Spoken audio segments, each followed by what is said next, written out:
Sedot. Oke, boys. Bab 2275 sampai bab 2276. Mendengar perkataan Ling Suzi. Saudara-saudara di belakang Ran Jie mulai gemetar. Adapun kelemahan rohani, dia tidak pergi begitu saja. Sebaliknya, dia berbalik dan menatap sekelompok pria di depannya dan melanjutkan. Juga, harap diingat, sejauh yang saya tahu, Ran Jie, sang kapten, ditunjuk oleh Fugui. Ran Jie adalah kaptennya, jadi bahkan jika Fugui tidak ada, dia tetap kaptenmu. Jika ada di antara kalian yang tidak mematuhi perintahnya, aku akan menghancurkanmu sampai mati jika kamu terlihat. Setelah apa yang terjadi kali ini, dia sepenuhnya menyadari besarnya apa yang telah dilakukan Li Fugui. Bagaimana jika acara besar Li Fugui hancur karena para idiot ini? Maka cepat atau lambat malapetaka akan menimpa mereka di Yuxu Guan. Di samping itu, Ling Suzi juga menganggap Li Fugui sebagai menantu kandungnya. Ia tak ingin bercanda dengan kehidupan menantunya. Sambil berpikir seperti ini dalam pikiranku, sudut mulut Ling Suzi sedikit terangkat. Saya berencana untuk memberikan beberapa kata lagi kepada orang-orang muda di depan saya.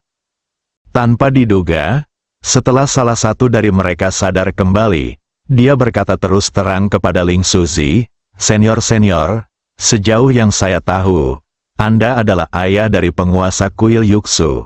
Sekarang Anda keluar untuk membantu Kapten Li. Itu adalah urusanmu.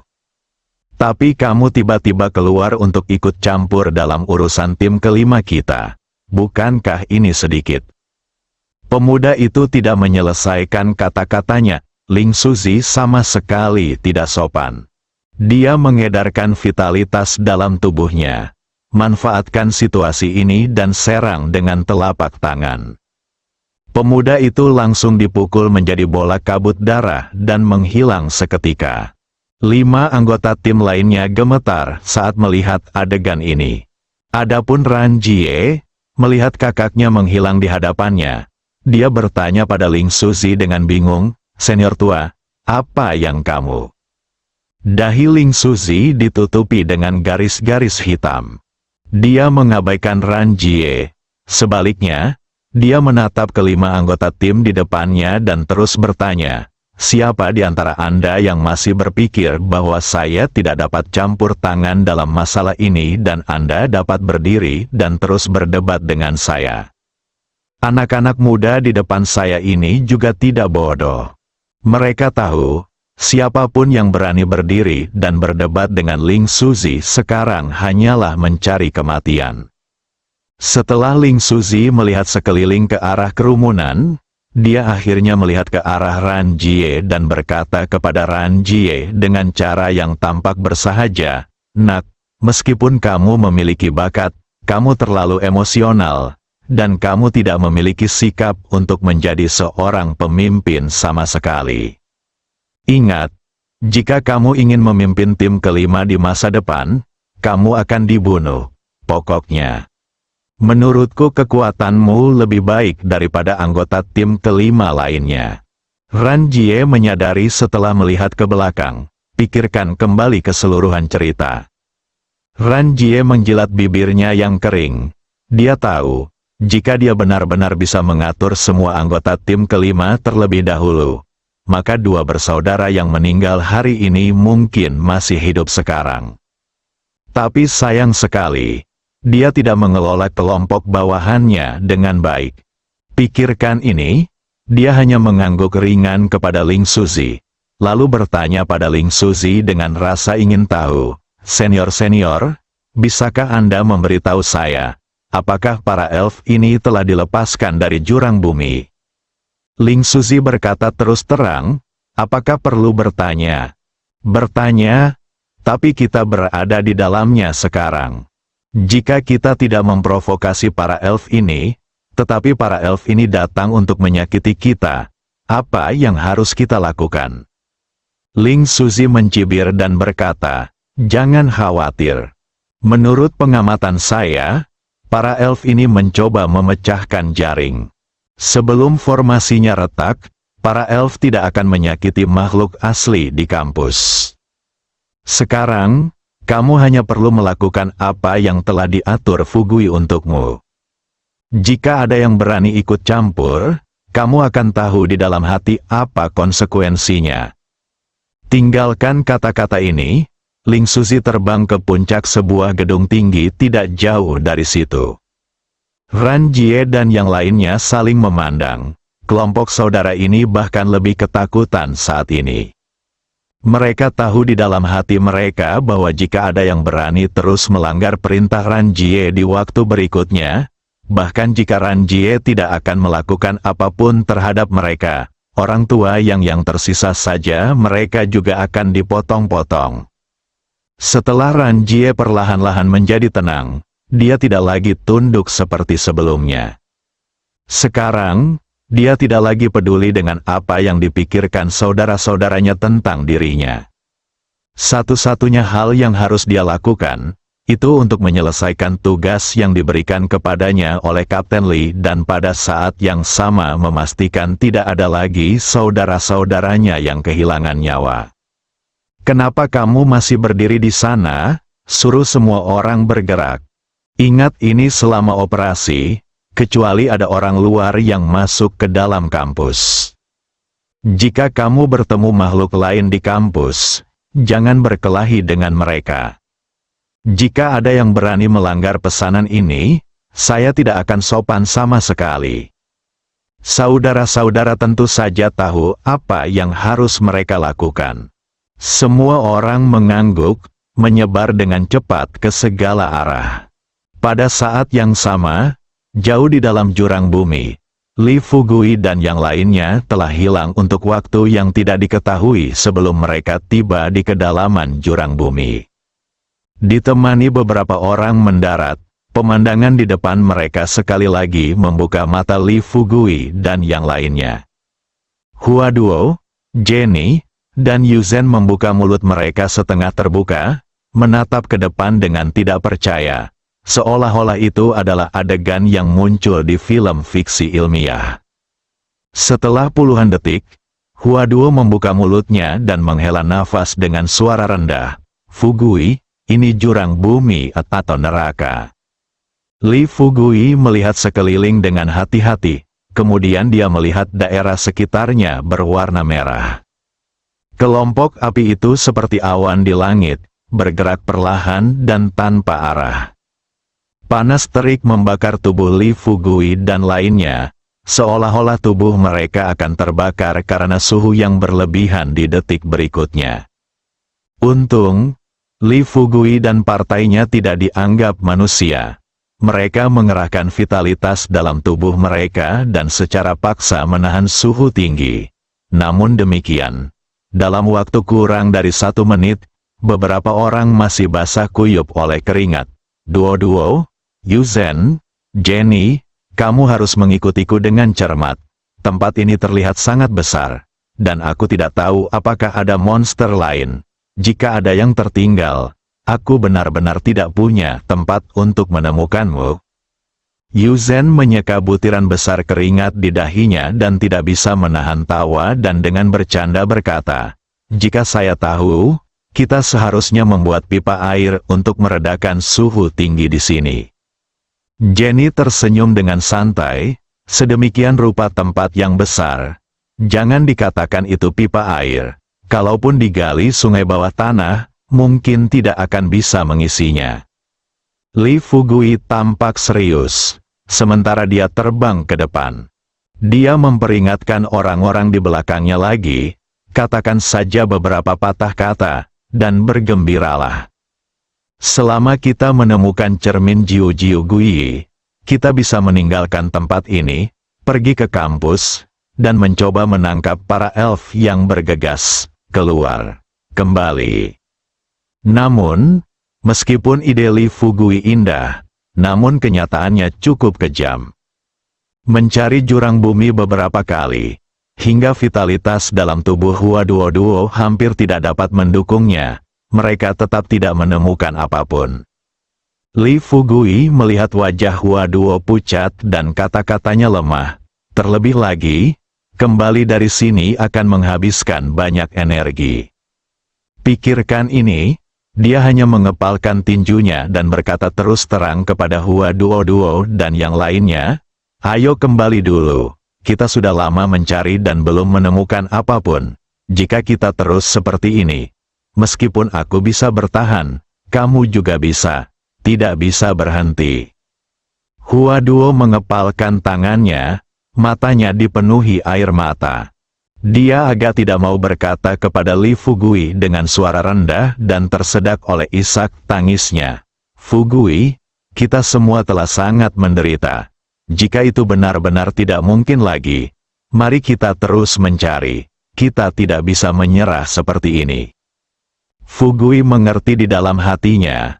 Bahkan jika mereka terus mencari sekarang, mereka tetap tidak dapat menemukan lokasi Jiu Guiyijing. Lebih-lebih lagi, Hua Duo telah bersamanya begitu lama dan telah memberikan tubuh dan hatinya kepadanya. Sebagai seorang pria, dia tidak boleh melakukan apapun yang merugikan satu hal. Duo, jangan bicara lagi. Ayo kembali sekarang dan bicara setelah kita kembali."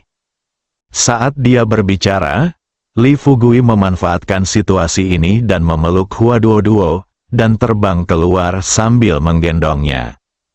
Saat beberapa orang tiba di gedung asrama dan bertemu Tengsi dan yang lainnya, hari berikutnya sudah lewat jam 2 pagi. Setelah Chang Qiong dan yang lainnya melihat Li Fugui, mereka bergegas maju dan segera mengepung Li Fugui. "Saudara Fugui, apa kabar? Apakah kamu menemukan cermin Jiu Guiyi begitu cepat?" Kata-kata Chang Qiong belum selesai. Ibu Pertiwi di satu sisi adalah orang pertama yang menyadari sesuatu yang aneh pada Hua Duo. Dia segera mendekat, meraih pergelangan tangan Hua Duo, dan saat mendiagnosis denyut nadinya, dia bertanya dengan rasa ingin tahu, "Apakah ada makhluk mitos yang kuat di bawah sana? Mengapa vitalitasmu sangat terkuras?" Li Fugui berbalik jurang bumi. Kemudian dia berkata terus terang kepada orang-orang yang hadir, "Bagian terdalam dari jurang bumi itu seperti api penyucian. Jika orang biasa turun, dia akan mati mendadak dalam 1 menit. Untuk menemukan tempat persembunyian cermin Jiu Guiyi, kami menggunakan." Chang Qiong bertanya dengan tidak sabar, "Jadi, apakah kamu sudah menemukannya?" Fugui menggelengkan kepalanya dan mengulurkan tangannya ke Chang Qiong. "Beri mereka masing-masing sebotol cairan spiritual yang kamu bawa. Masing-masing dari mereka akan melakukannya. Terima 1 batu yuan. Oh, dan 2 lagi untukku." Sebelum memasuki asrama, Li Fugui telah melakukan semua persiapan. Persediaan cairan spiritual, minuman keras induk Black Spirit, dan batu spiritual cukup mencukupi. Ketika Chang Qiong mendengar ini, dia tidak punya waktu untuk bertanya terlalu banyak. Dia buru-buru menyerahkan barang terkait kepada beberapa orang seperti yang dikatakan Li Fugui. Hua Duo, Yu Zhen dan Jenny mulai meminumnya masing-masing. Meskipun Jenny pernah melatih keterampilan klan darah sebelumnya, sejak ia mengikuti Li Fugui, ia juga memahami keterampilan seni bela diri kuno. Terlebih lagi, sebagai ratu darah yang telah hidup hampir 1000 tahun, pemahaman Jenny jauh melampaui luar biasa rakyat. Hari ini, dia dapat sepenuhnya menggabungkan vitalitasnya dengan keterampilan klan darahnya sendiri. Li Fugui tidak beristirahat setelah mendapatkan batu yuan. Dia memegang batu yuan di kedua tangannya, duduk bersila di tanah. Di bawah tatapan Chang Qiong dan yang lainnya, Li Fugui menyerap semua energi di 2 batu yuan dengan kecepatan yang sangat cepat. Kecepatan ini langsung membuat Chang Qiong dan yang lainnya tercengang. Biasanya mereka hanya mengetahui bahwa kecepatan kultivasi Li Fugui sangat cepat. Tapi saya belum melihatnya dengan mata kepala sendiri. Tapi saat ini, ketika mereka melihat Li Fugui menghirup vitalitas batu Yuan ke dalam tubuhnya seperti merokok, mereka akhirnya mengerti apa itu serangan pengurangan dimensi. Memikirkan tentang latihan yang biasa mereka lakukan, dibutuhkan setidaknya setengah tahun hingga 1 tahun untuk menyerap semua energi di batu Yuan di tangan Li Fugui. Jika vitalitas diserap terlalu cepat, vitalitas tersebut akan menjadi bumerang bagi tubuh mereka. Tapi Li Fugui, namun hanya butuh waktu kurang dari 1 jam. Mencapai apa yang membutuhkan waktu setengah tahun atau bahkan 1 tahun untuk mencapainya. Ketika Li Fugui perlahan berdiri dan melemparkan 2 batu Yuan di tangannya yang telah berubah menjadi batu biasa ke tanah, Chang Qiong hanya bisa menghela nafas. Saudaraku, seberapa kuat kamu sekarang? Sudah lama sekali. Untuk lama sekali, aku tidak menyangka energi dalam 2 batu Yuan diserap olehmu. Dan kamu sepertinya tidak merasakan ketidaknyamanan sama sekali. Li Fugui tersenyum tipis. Setelah tenang kembali, dia mengeluarkan ponselnya terlebih dahulu dan langsung menghubungi nomor Sun Guangmao. Kepala sekolah Sun, tolong beritahu siswa dan guru yang sedang berlibur bahwa liburan akan diperpanjang 2 hari. Sun Guangmao tahu betapa kuatnya Li Fugui. Lebih-lebih lagi, dia tidak perlu mengajukan cuti kepada pimpinan departemen atasan. Yang harus dia lakukan hanyalah menyampaikan berita. Jadi setelah mendengarkan permintaan Li Fugui, dia setuju tanpa ragu-ragu. Setelah menutup telepon, Li Fugui kemudian tersenyum pahit pada Qian Qiong dan berkata, "Nenek, saya tidak menyangka bahwa suhu di kedalaman jurang bumi begitu tinggi, dan ruang di bawahnya begitu luas, seperti memasuki dunia lain." Orang yang familiar dengan medan di bawah masuk jauh ke dalamnya. Apalagi mencari sesuatu. Jika berkeliaran di dalamnya, mereka akan tersesat dan terjebak di bawah meski tidak terbunuh oleh suhu tinggi. Setelah melihat Li Fugui berbicara tentang situasi di bawah ini dengan meremehkan, Sun Guangmao bertanya dengan wajah terkejut, "Jadi, kita tidak dapat menemukan cermin kembalinya 99. Li Fugui ingin meyakinkan semua orang. Senyuman percaya diri muncul di wajahnya lagi. Dan dia berkata terus terang kepada semua orang, "Jangan khawatir, bagaimana mungkin kamu tidak menemukan cermin kembalinya 99? Lihat, kamu pasti bisa menemukannya, pikirkan cara lain." Saat ini, Hua Duo, Jenny dan Yuzhen sedang duduk tidak jauh dari situ sambil berlatih. Pikiran Li Fugui berubah. Kemudian dia tersenyum pada Chang Qiong, Ibu Pertiwi dan yang lainnya dan berkata, "Dalam hal ini, kalian tetap di sini untuk mencegah apapun keluar dari jurang bumi." Sebelum dia selesai berbicara, Ibu Pertiwi dengan cepat melangkah maju dan memberitahu Li Fugui segala sesuatu tentang perubahan yang terjadi di kampus. Setelah Li Fugui mendengarkan penjelasan Ibu Pertiwi, dia menjadi lebih tertarik dengan apa yang terjadi di luar. "Oke, saya pasti akan berhati-hati setelah saya keluar. Selain itu, Duo akan menyelesaikan latihannya nanti dan memintanya untuk menghubungi atasan untuk meminta departemen atasan setuju memberi siswa liburan beberapa hari lagi." Ke langit dan bumi, Li Fugui kemudian keluar dari gedung asrama.